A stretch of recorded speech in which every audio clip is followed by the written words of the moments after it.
સમાચારો વિગતવાર જોઈએ। એક તરફ વિધાનસભા સત્ર શરૂ થઈ ગયું છે। વિધાનસભામાં ચોમાસુ સત્ર શરૂ થયું છે અને મંત્રી બચુ ખાબડની ગેરહાજરી આંખે ઉડીને વળગે છે। આજથી વિધાનસભાના ચોમાસુ સત્રનો પ્રારંભ થશે અને વિધાનસભા સત્ર પહેલા ભાજપના ધારાસભ્યોની બેઠક છે।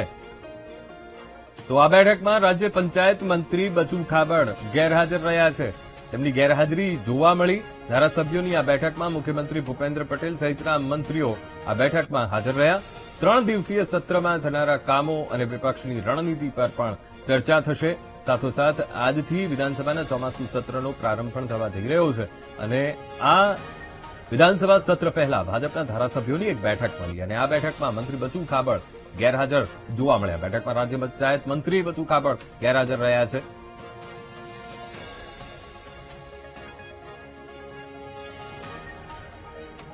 વિધાનસભાના ચોમાસુ સત્રના પ્રારંભ પહેલા જ કોંગ્રેસ લડી લેવાના મૂડમાં જોવા મળી રહી છે। કોંગ્રેસ આક્રમક મૂડમાં આવી ગઈ છે। વિવિધ મુદ્દે સરકારને ઘેરવાની તૈયારીમાં અત્યારે કોંગ્રેસ લાગી ગઈ છે અને કોંગ્રેસ નેતા ડોક્ટર તુષાર ચૌધરીએ કોંગ્રેસની રણનીતિ મુદ્દે નિવેદન આપ્યું છે। કહ્યું કે અતિવૃષ્ટિ અને રસ્તાની સ્થિતિ મુદ્દે સરકાર પાસે તેઓ જવાબ માંગશે। મંત્રી બચુ ખાબડનું રાજીનામું માંગવાની પણ તેમણે વાત કરી છે। સાથે સાથે વિધાનસભાના ચોમાસુ સત્રના પ્રારંભ પહેલા જ કોંગ્રેસ લડી લેશે તેવું નિવેદન ડોક્ટર તુષાર ચૌધરીએ આપ્યું છે। કારણ કે આજે સત્ર જે બોલાવવામાં આવ્યું છે, અમારી માંગણી એવી હતી કે અતિવૃષ્ટિની પણ ચર્ચા થાય, અત્યારે જે રસ્તાની પણ હાલત ખરાબ છે એની પણ ચર્ચા થાય, પણ જે સરકારે જે 3 દિવસના સત્રનું આયોજન કર્યું છે એમાં એવો પ્રજાના પ્રશ્નોની ચર્ચા થાય એવો કોઈ પણ અવકાશ એમણે રાખ્યો નથી। રણનીતિ નક્કી કરીને ચોક્કસ પ્રકારે સરકારને ઘેરવાનો અમારો પ્રયત્ન રહેશે અને અત્યારે જે સરકારની નિષ્ફળતાઓ અત્યારે દેખાઈ રહી છે, ગઈકાલે તમે અમદાવાદની પણ પરિસ્થિતિ જોઈ હશે કે કેટલી જગ્યાએ પાણી ભરાઈ ગયું હતું।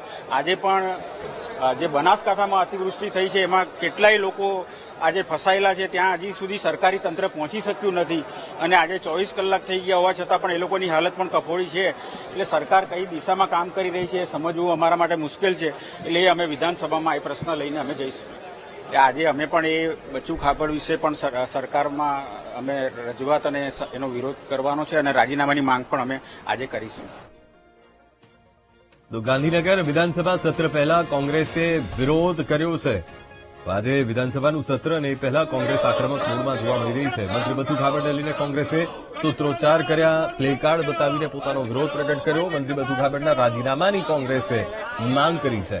ગુજરાતમાં 10,000 કરોડનું મનરેગા કૌભાંડ થયું છે। અમિત ચાવડા કોંગ્રેસ નેતા, તેમણે કહ્યું કે રાજ્યમાં ચાલતા મનરેગા કામોની તપાસ થાય। ડોક્ટર તુષાર ચૌધરીએ પણ કહ્યું અને અલગ અલગ નિવેદન વિપક્ષના નેતાઓના આવી રહ્યા છે। સાથે કિરીટ પટેલે પણ કહ્યું ભાજપના શાસનમાં ભ્રષ્ટાચારે માઝા મૂકી છે। તો અત્યારે કોંગ્રેસ લડાયક મૂડમાં જોવા મળી રહી છે।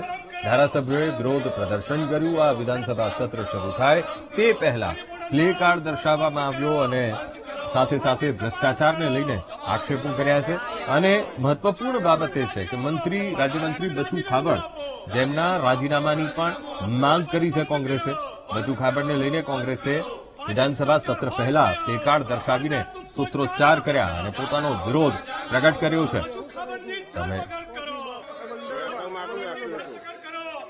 મંત્રીપદેથી દૂર નથી કરવામાં માંગતા, એનો સ્પષ્ટ મતલબ છે કે ક્યાંક ને ક્યાંક આના છેડા મુખ્યમંત્રી કાર્યાલય સુધી જોડાયેલા છે।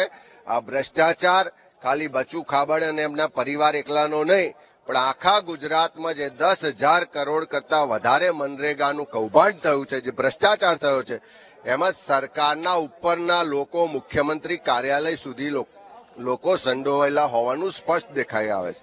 એમના પોતાના નામના જે ખેતર છે, 7/12ની નકલમાં એમના પોતાના નામ છે, એ જ જમીનો પર કૌભાંડ થયું છે। હજુ સુધી એમની સામે FIR કરવામાં નથી આવતી, પણ બચાવવાનો પ્રયત્ન થાય છે। સરકાર પોતાની ચોરી છુપાવવા માટે, પોતાનું સારું દેખાય એટલા માટે એમને ઓફિસમાં આવવાની મનાઈ ફરમાવે છે, કાર્યક્રમોમાં સ્ટેજ પર નથી બેસાડતી, પણ મંત્રી તરીકે દૂર નથી કરતા। એનો સ્પષ્ટ મતલબ છે કે બચુભાઈ ખાબડ પાસે કંઈક એવી માહિતી છે કે જેના ખુલવાથી રાજ્ય સરકાર ને મુખ્યમંત્રી કાર્યાલય કે મુખ્યમંત્રીની ખુરશી સુધી હચમચી જાય એવું છે। એટલા માટે એમને દૂર કરવાની કોઈ હિંમત કરતું નથી। અમે બચુભાઈ ખાપડના રાજીનામાની પણ માંગ કરીએ છીએ અને સમગ્ર ગુજરાતમાં મનરેગા યોજનામાં ચાલતા કામોની એક સમિતિ બનાવીને તપાસ કરે એવી અમારી માંગણી. નૈતિકના ધોરણે ખરેખર તો રાજીનામું એમણે પોતે આપવું જોઈએ અને એ પોતે ના આપવા માંગતા હોય તો સરકારે લઈ લેવું જોઈએ, પણ આટલો વખત થયો પણ તેમ છતાં સરકાર દ્વારા કોઈ કાર્યવાહી કરવામાં આવી નથી.